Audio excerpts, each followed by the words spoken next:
The text hit like a slap. "We're keeping the wedding small and intimate. Hope you understand." That's how I found out I wasn't invited to my own brother's wedding. The one I paid for. He didn't even pretend. He said I didn't belong. And the worst part, my mom backed him. My dad told me I was too sensitive, so I did the only thing they never expected from me. I stopped begging to be loved, sat back, and let the truth do what it always does, show up on time in public with paperwork. And it arrived before the ceremony did. Before I tell you everything, I just want to know you're here with me. Drop a simple hi in the comments or tell me where you're watching from. Sometimes knowing someone is listening makes all the difference. Thank you. I'm Zephyr Caldwell. And if you've ever been used by the people who should have protected you, please subscribe. Not for me, for you. Because this channel is where we stop paying for disrespect. Now, let me tell you what happened. It was a Thursday night. My living room sat in perfect stillness, just like I left it every day. The remote aligned with the coaster. The plant watered on schedule. The floor spotless like always. A quiet, predictable space in a world I tried hard to keep controlled. 10 days before the wedding. 10 days before I thought I'd watch my little brother marry the woman he adored. 10 days before I believed I could finally feel like family again. I had convinced myself this wedding would be a kind of reset. A way to prove to myself, to them, that I belonged. That I wasn't just the organized one or the reliable one, but someone they wanted around. I paid the deposit without hesitation, $25,000 to Canyon Light Estate. I even wrote on the envelope, "Gavin and Sloan Dream Day," in a rare sentimental moment. I needed to believe I was doing something good. Then the text came. From Sloan. I remember the exact vibration pattern. I remember the blue bubble on my screen, the cold precision of her words. "We've decided to keep the wedding small and intimate. Thank you for everything you've done, truly. Hope you understand." That was it. That's how I found out I wasn't invited. I stared at the message like my phone had glitched. Like maybe there was more text coming. Like maybe I'd missed the real point. I reread it 7 times, and still it said what it said. I wasn't on the guest list. I looked at the coffee table, at the envelope with the contract inside. My handwriting now looked pathetic, naive. I reached for the framed photo sitting beside it, me and Gavin, age 7 and 9, standing by the lake holding sticks like swords. I had always believed that version of us was still somewhere under the years, under the fights, under the silence. I held that photo so tight the glass cracked, a single fracture across our faces. One line, like something split clean through a memory I'd clung to for decades. I needed answers, not a fight. Just answers. I called Mom, Lorna. She picked up like I'd interrupted her at a spa, not like I was her eldest son calling about a life-changing betrayal. "Did you know I wasn't invited to Gavin's wedding?" I asked, skipping all pleasantries. She didn't even pretend to be surprised. "Don't make this about you, Zephyr. It's Gavin's day." So yes, she knew. I paid for it, I reminded her. Quiet but deliberate. Well, she replied, "If you're going to help all the way. Don't stir things up now." Dad's voice chimed in faintly from the background. Hank always half present. "You're being sensitive again. Just let it go." And then click. They knew. They all knew. This wasn't a last-minute decision by Sloan. This was a family-level agreement. A silent, calculated choice. I stood in my living room, phone still warm in my hand, the cracked photo in the other, and the envelope of money on the table. I realized then I wasn't family to them. I was a budget line, a sponsor, a tool. The question echoed, if they knew and still took my money, how long had this been the plan? And then a memory surfaced, something my mom said a few months back, half joking after a family dinner. "You always outshine Gavin, and he hates that." Back then, I laughed it off. But now it sounded like strategy. The next morning, I didn't scream. I didn't throw anything. I opened my laptop. I wasn't going to argue. I was going to find the proof. I needed to know. When exactly did they decide to cut me out, and why? My mind replayed a dinner from 3 weeks ago. Gavin had announced the engagement. Mom clapped. Dad poured wine. Sloane gave a charming little speech about love and new beginnings. They mentioned Canyon Light Estate, and I could see the hesitation behind Sloane's smile.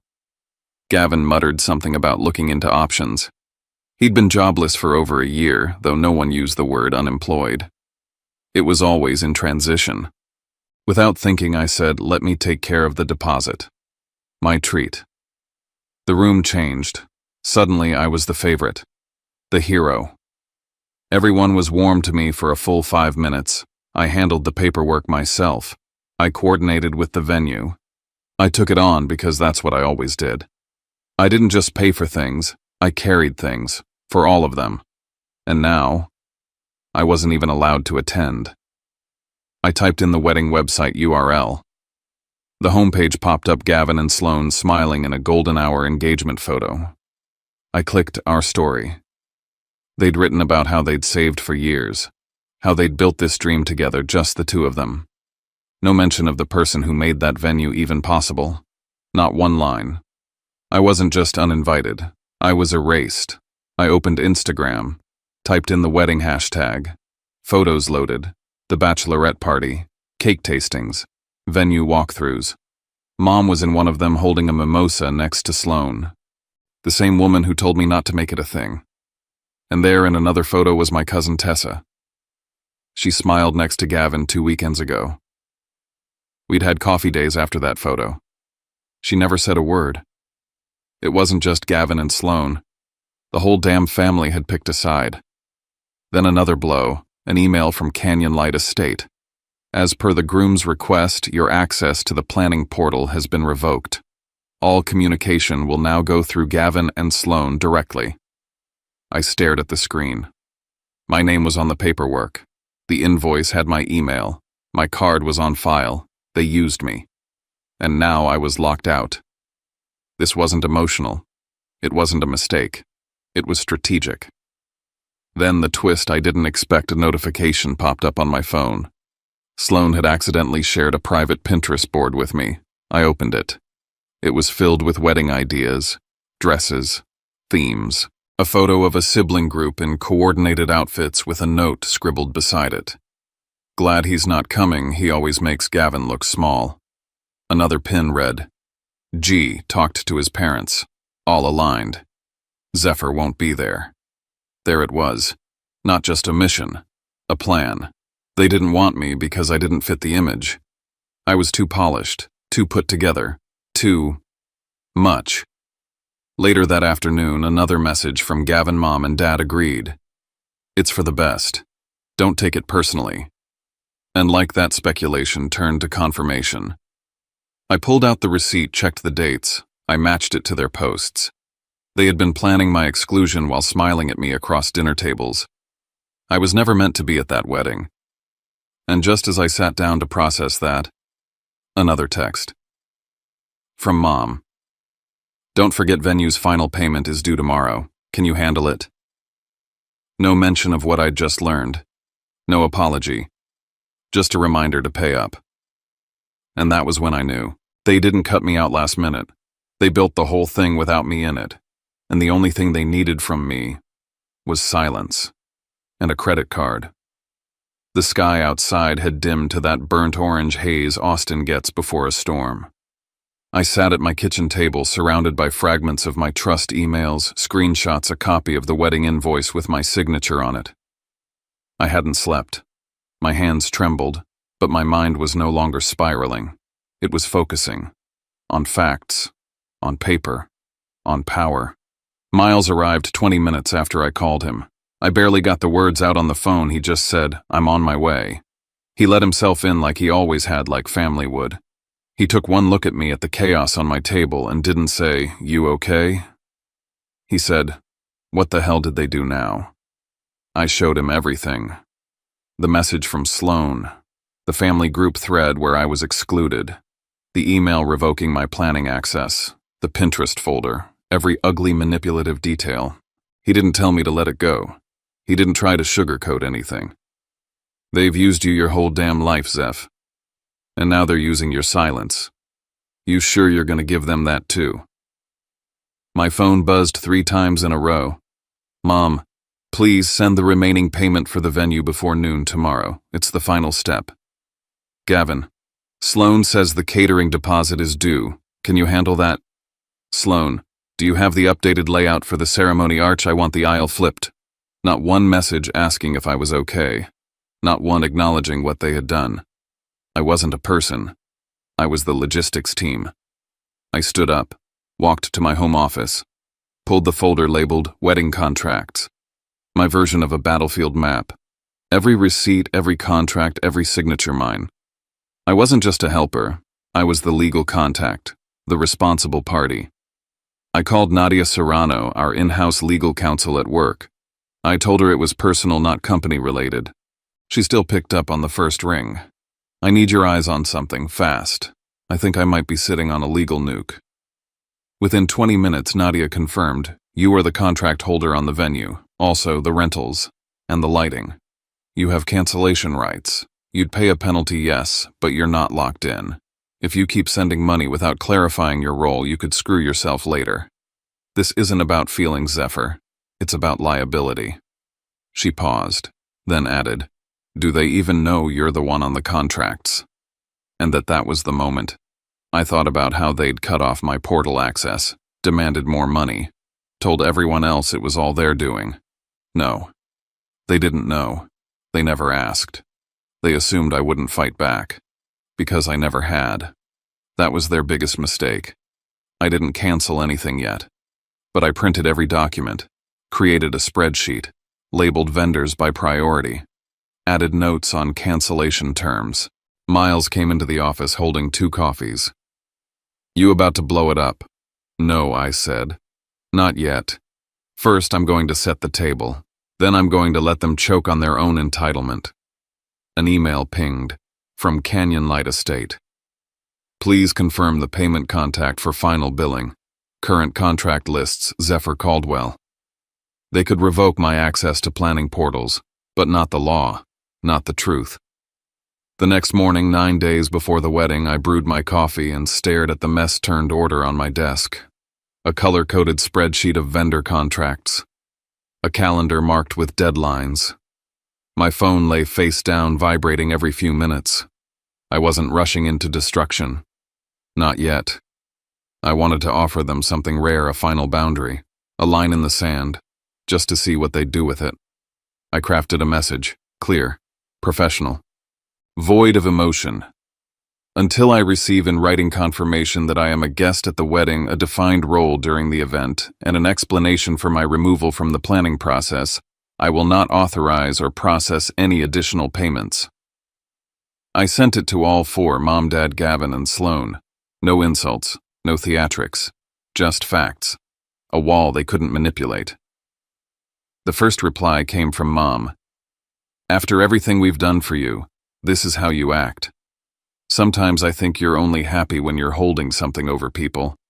Then Dad chimed in, can we not just make this easy for everyone? Why does it always have to be so dramatic?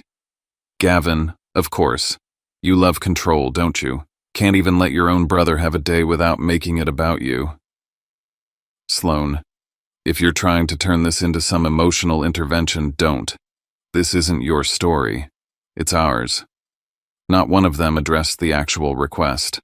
They didn't deny removing me. They didn't apologize. They just attacked. I called my mother. No message this time. I wanted her voice. I wanted the pause, the hesitation. Did you know they told me I didn't belong? Did you read that message? Silence. I'm on every contract. I paid for the estate, for the food, the lighting, the entertainment. Did you know that? More silence.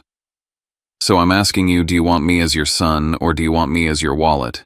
You don't get both. Her voice cracked just a little. Just enough. Gavin needs this Zephyr, just this once. Let him shine without you standing next to him. There it was. The truth. In one breath. I wasn't a threat to the wedding. I was a threat to his image. Later that afternoon, I reviewed the vendor estimates again. Something didn't sit right. I found an itemized line for upgraded menu items, special decor add-ons, and additional lighting features I never approved. These weren't part of the final payment they claimed. They had been stacking extras, assuming I'd just sign off, just fund it. Quietly. Then came the call that tipped the scales. My Aunt Meredith. "Zephyr, honey, I just wanted to say how proud I am of Gavin. Saving for this wedding all on his own, years of hard work. What a man he's become." I almost laughed. So that was the story. Gavin the Phoenix. Gavin the self-made groom. My part scrubbed clean. I wasn't just being pushed aside. I was being erased. And that's when I knew. The boundary I set wasn't to create peace. It was a test. And they failed it with flying colors. I began compiling everything. Every quote, every false claim, every insult typed in a message thread. And I emailed Nadia. "They're not stopping. I need to know my options."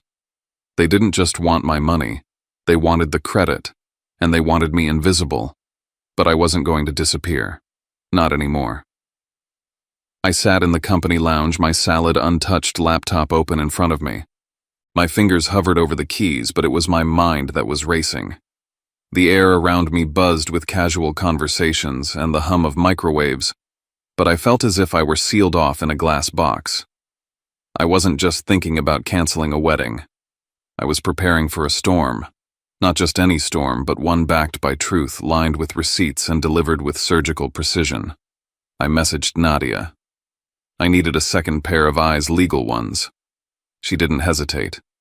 I sent her the full spreadsheet of vendors' copies of contracts and every document I could gather from my inbox.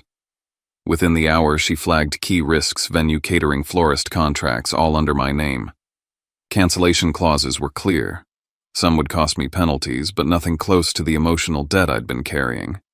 More importantly, she reminded me, don't say anything over the phone. Document everything.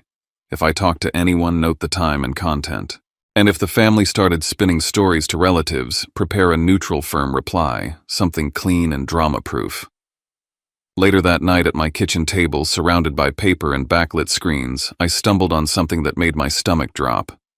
One of the vendors, a design firm handling floral and lighting, had an updated email contact listed. Not mine. Gavin's. When I traced back the change, I saw a forwarded message asking to switch the primary email due to project role changes. The contract still had my name. They'd been working behind my back, adjusting visibility so I wouldn't see changes, likely hoping I'd keep paying while they stayed in control. That night I checked Venmo for any forgotten deposits. That's when I saw a message Gavin had sent months ago. It had been a joke back then. "Thanks for funding our child-free circus." I remembered laughing nervously when I first read it, brushing off the sharpness. But now it landed differently. It wasn't just a joke. It was their unspoken assumption I'd always pay, always stay quiet. By midnight I had started what I called the record. It was a folder with 3 subfolders, documents, screenshots, timeline. In it went the uninviting text, the email removing me from the portal, the Pinterest board Sloan had accidentally shared with me, the string of messages from my family demanding money but not accountability. The facts were no longer scattered. They were organized, time-stamped, and safe. The next day my phone rang with an unfamiliar number. Phil Henderson, Sloan's father. His tone was careful, probing. "We just want to make sure everything's in place. Gavin and Sloan said they've been handling it all themselves quite impressively. But I was wondering." He paused. "Is it true you've been helping financially?" I didn't answer. I let the silence stretch. The weight of it did the talking, and I heard it in his voice, confusion turning into concern. He'd been sold a fantasy, but the truth was now leaking. That same evening, I got a text from Elliot at Canyon Light. "Just wanted to check in. Gavin asked about transferring coordination to another party. Also, Sloan mentioned a potential technical glitch excuse if things shift last minute.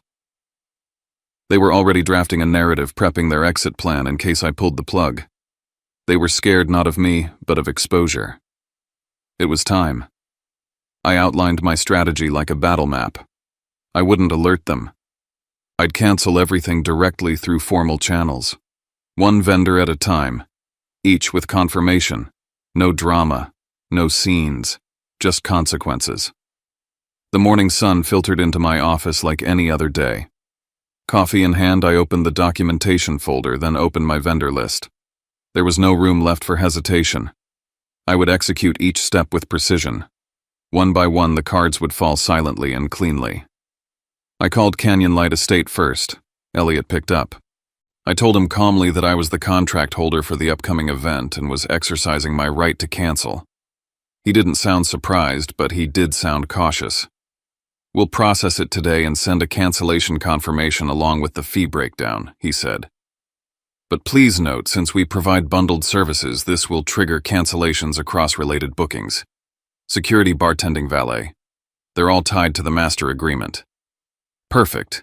It meant I wasn't just pulling one thread, I was unraveling the entire tapestry. Next up, catering. I confirmed the contract number, acknowledged the cancellation fee, and asked for immediate written confirmation. The woman on the phone hesitated. "Are you sure, because the bride specifically said you wouldn't be attending?" Her words stung but proved a point. They had told vendors I wasn't even invited while still counting on my payments. I hung up, added the conversation log to my file. Photo and video. Cancelled. Florist. Done. Band and DJ. Gone. Cake and dessert vendor. Wrapped. Each call left a paper trail. Each email was labeled and filed. By noon, it was done. I had gutted the event without ever raising my voice. They wouldn't know until it was too late to fix it. That's when the real noise started. My phone lit up with calls and texts in rapid succession. 12 missed calls from my mother. 5 from Gavin. A string of messages from Sloan that read more like panic than anger. "What the hell did you do? Are you serious? We can fix this, just talk to me." I didn't answer. I screenshotted each one, filed them under Fallout. Then came a message from my dad. "There must be some miscommunication. I'll speak to the venue myself. We'll sort it out." That told me everything. They still believed this was salvageable. They thought I was bluffing, that I'd blink, that somehow my guilt would override my dignity. But the last file I created that evening proved otherwise. Final package. Inside, vendor confirmations, legal notes from Nadia, screenshots, contract copies. I sent her a simple message. All done. Clean documentation. No loose ends. Then I texted Miles. It's over. Outside, the world kept moving like nothing happened. But in a week's time, the people who tried to erase me would be standing in front of an empty venue, wondering how the narrative they crafted so carefully crumbled so easily. And I'd be nowhere near it. Not to see their faces. Not to gloat. Just to breathe. Because when the lies fall apart, you don't need to yell. You just need to stop holding them up. 2 days before the wedding that would never happen the way they planned, I sat in my office overlooking downtown Austin, watching the sun drop behind the skyline through glass walls. The messages had been coming in all morning like artillery fire. My mother crying in voicemails about how I was destroying the family, my father trying to rationalize the situation into a negotiation. Gavin alternating between fury and begging, and Sloan as always calculated and strategic. Her messages suggested a private talk, not to make amends but to extract something. There was no mention of the text that started it all. No one asked how I felt. They only cared that I had pulled the plug. When Gavin showed up at my office, I wasn't surprised. He brushed past the front desk and stormed across the open-plan floor like a man trying to stake a claim. Heads turned. He slammed his hand on my desk, his voice rising, almost shouting. "What the hell did you do? You don't have the right to do this." I didn't stand up. I didn't match his energy. I simply looked up and said I stopped financing an event I was explicitly told not to attend. My legal colleague Nadia appeared from the hallway, trailed by Jen from HR and Marcus, one of the senior project leads, who happened to witness everything. They weren't just colleagues anymore, they were shields. Gavin, caught in the glass box of my office with a growing audience, snapped, "You just had to ruin it for everyone, didn't you? You couldn't stand not being the center of attention." I didn't flinch. I repeated calmly, "You told me I didn't belong." And then Gavin said it, the sentence that sealed everything. "We only needed the final transfer from you. Whether you showed up or not didn't matter." There it was. Before the security team even escorted him out, before he shouted something about me being dead to the family, the truth was out in the open. I was never invited. I was only ever expected to fund it. That night, the online smear campaign began. Sloan posted vague, emotionally manipulative stories about a jealous sibling sabotaging their wedding. My mother called distant relatives and neighbors to spin her version of events. People started messaging me with well-meaning guilt trips. Can't you just let it go for one day? It's family. I sent one message to everyone, carefully worded with Nadia's help. I was excluded from an event I financed and contracted. I exercised my legal right to stop payment. I will not be discussing this further. Later that night, a cousin sent me a screenshot from the extended family group chat. In it, my mother had written days earlier, "If Zephyr acts out, say he's going through something. Keep it vague. Mental health or something." So that was their plan. Not to apologize. Not to fix what they broke. But to discredit me in advance, spin the narrative, make me look unstable. By morning, the messages shifted. Panic was wearing thin, replaced by desperation disguised as reconciliation. My mother wrote, "What will people think of this family?" My father followed, "Let's find a solution everyone can live with. Just come, we'll talk after." And Gavin, ever the chameleon, texted, "We were wrong. Please come. We're doing it at the Travis County Courthouse tomorrow at 2 p.m. Attached was a makeshift digital invite hastily designed, more apology to the public than an invitation to me. But they didn't realize I had already spoken to Elliot at Canyonlight. I had asked him to be ready. If the moment came, he would deliver the final statement, not me. And now the moment was coming. I planned to go to the courthouse, not to save them, not to be welcomed, but to stand in the room when the lies finally caved in on themselves. It was 1:57 p.m. when I stepped out of my car and crossed the street toward Travis County Courthouse. The sidewalk outside was filled with confused guests overdressed for a courthouse ceremony, clutching small bouquets and store-bought gifts. Some looked annoyed, others puzzled. The change in venue hadn't been explained. Inside, the ceremony room felt like an afterthought. Folding chairs, a sad arch of artificial flowers, cheap speakers buzzing faintly. It felt like a rehearsal that no one cared about. My mother spotted me and immediately crossed the room. "Good." She whispered, a hint of command in her voice. "You came to your senses." I didn't reply. Gavin approached next. He leaned in and muttered, "Let's talk after about the penalty. We can split it or whatever, not an apology. Just a business transaction. Still expecting me to clean it up." Sloan greeted me with a plastic smile. No eye contact, no sincerity. She posed for photos with her bridesmaids, acting like nothing had happened. The ceremony began. A civil officiant in a beige suit read from a script with the enthusiasm of someone counting ceiling tiles. Gavin and Sloan exchanged vows about respect, honesty, commitment, each word echoing against the hypocrisy in the room. The air grew heavier as they spoke. Even the guests sensed it. Something was off. And then, at precisely 2:12 p.m., the doors opened. Elliot stepped in holding a leather folder.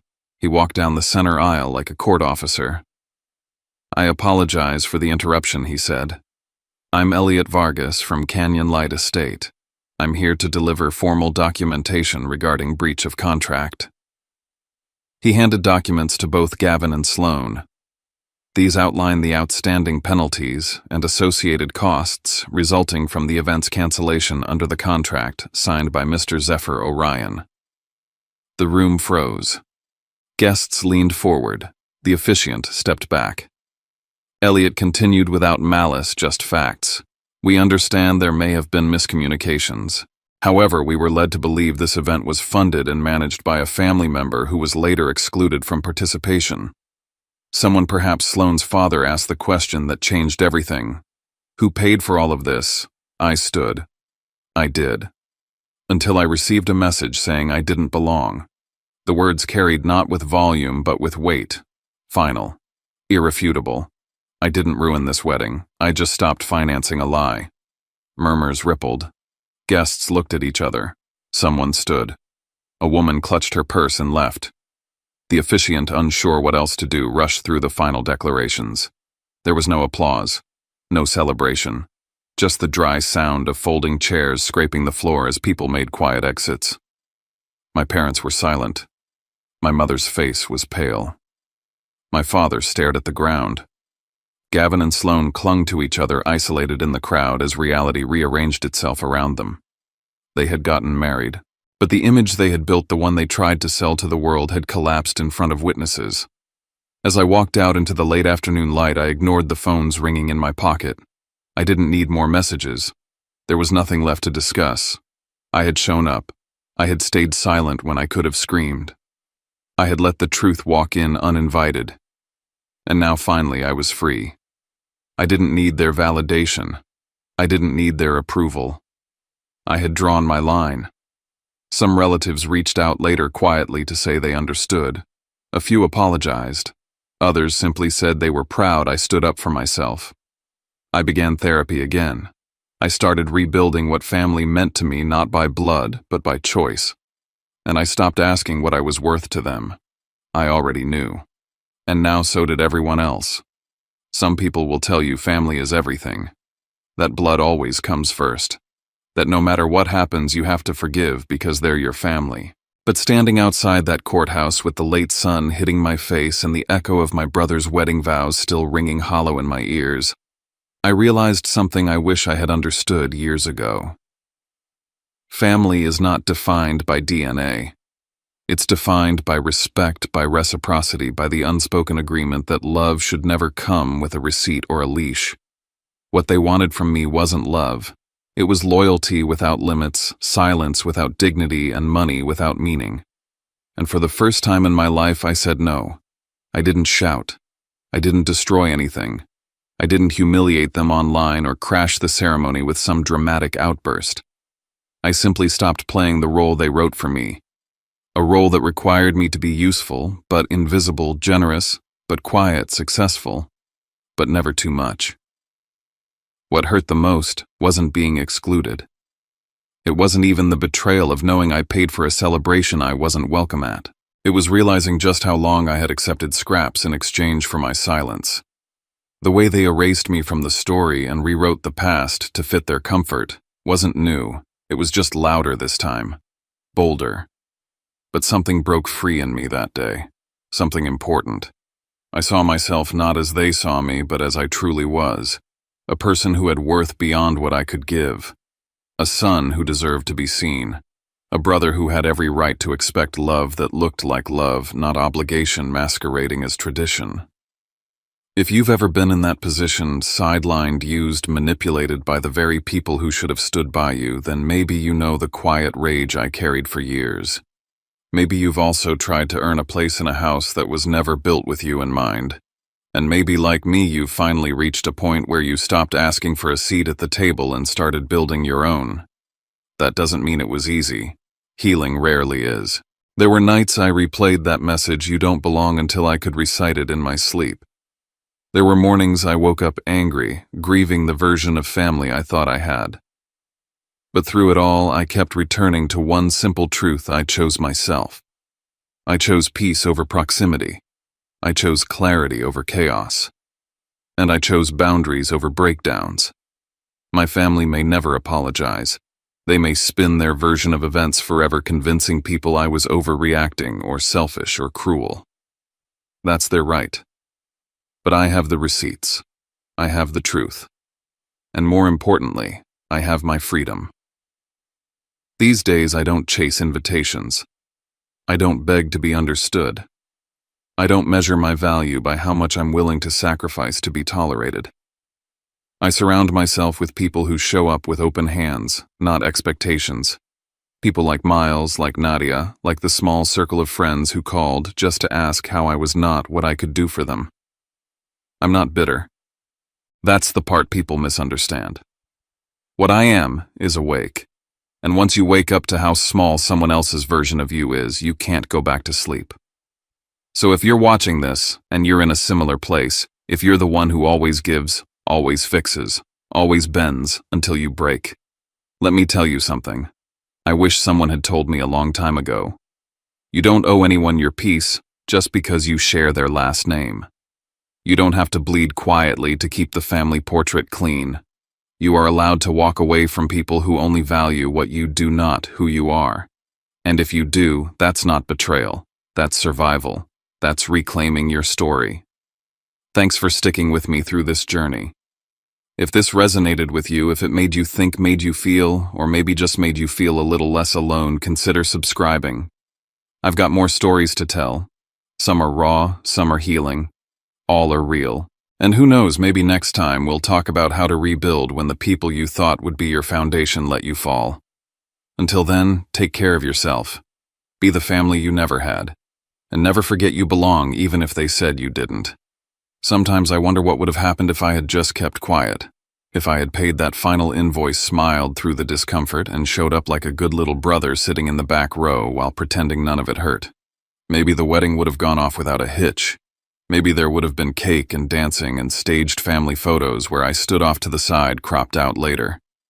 Maybe I'd still be sitting at their table starving for approval. But that version of me, he's gone. Not in anger, not in spite, but in quiet survival. Because somewhere between being uninvited and being expected to fund the fairy tale, I realized I'd been conditioned to confuse tolerance with love, and once I saw that clearly, it became impossible to unsee. It's a strange kind of grief, letting go of the hope that one day they'll change, that maybe someday they'll look at you and see more than what you can give them. But grief can be a form of clarity too. It clears the air. It makes space for something better, something real. No one teaches you how to protect your peace from people who share your blood. No one tells you that sometimes choosing yourself will look like betrayal to those who benefited from your silence. But I'm telling you now, it's okay to disappoint people who never cared to truly know you. It's okay to be the villain in their version of the story if it means being the hero in your own. I didn't ruin the wedding. I revealed it. I didn't destroy the family. I stopped funding the illusion of one. And in the end, I didn't need their permission to walk away. I only needed the courage to stop asking for it. Now I'm not telling you to burn bridges just to feel powerful. I'm telling you to stop setting yourself on fire to keep bridges warm that were never meant to carry you.